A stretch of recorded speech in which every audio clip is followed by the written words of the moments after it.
ఆహ్, ఒక్కొక్క పరిణామం ఒక్కొక్కసారి మారిపోతుంది అనడానికి సజీవమైనటువంటి సాక్ష్యం అమెరికా యూరప్‌ని షాకుల మీద షాక్‌కి గురి చేస్తుంది.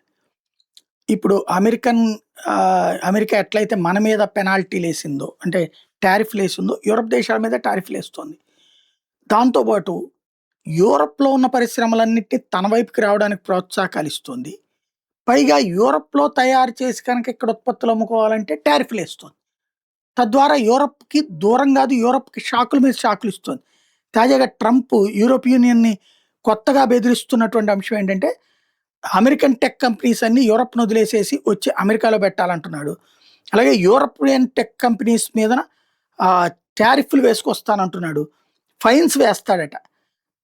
అమెరికన్ కంపెనీస్ అంటే యూరప్‌లో ఉన్నటువంటి అమెరికన్ కంపెనీస్ మీద 3.88% టాక్స్ ఏస్తాడట. అదే సందర్భంలో యూరప్ కంపెనీల మీద ఆహ్, ఆహ్, 3.28% వేస్తాడట.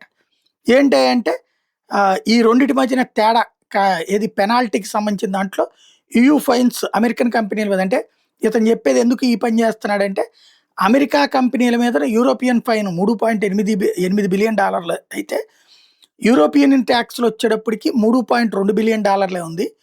అంటే వాళ్ళు అమెరికన్ కంపెనీలని పిండుతున్నారు కాబట్టి, మేము యూరోపియన్ కంపెనీలను గూడా పెనాల్టీలు వేస్తాం. తద్వారా ఎక్కువ డబ్బులు సంపాదిస్తామని జెప్తున్నాడు.